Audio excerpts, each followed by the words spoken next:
The luckiest man in Babylon is a story about a slave called Sharu Nara that got sold into slavery because of the actions of other people. Every powerful story needs a shocking start, right? It has to shock the listener in order to grab his attention and make an impact. And this is how the story starts, right? It's this wealthy merchant, and he tells a young boy about how he was a slave a couple of years ago. And even though circumstances and the actions of others tried to brutally break down this man's spirit, his salvation was the philosophy that he carried. First, Sharu Nara got sold as a slave because his father couldn't pay the debt of his drinking and gambling brother. A philosophy of hard work and ambition allowed him to climb through the ranks with his new master. He became a profitable entrepreneur.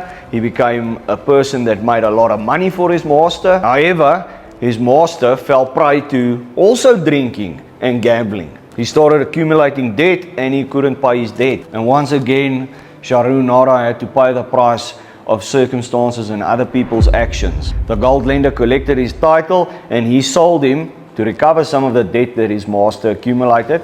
He sold him into hard labor, terrible circumstances.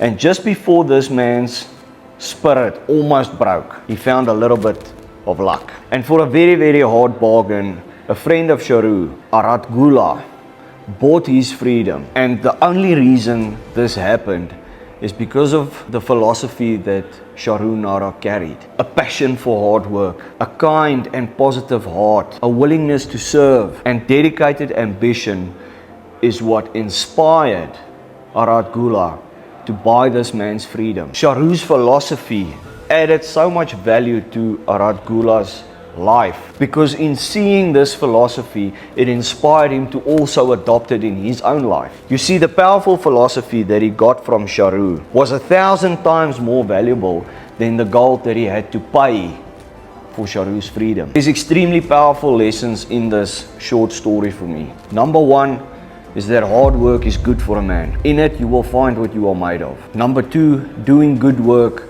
is a beautiful privilege. In it, you will find joy, honor, and self-respect. Number three, no work to do is a terrible downfall for any man. With no purpose, no responsibility, and no progress, a person becomes bored. Bored people seek amusement, and they pay for it with their honor and self-respect. Number four, take responsibility for everything and everyone around you. At least that way you have some control. People can do stupid shit, and you can end up paying the price for it, even though it wasn't your fault.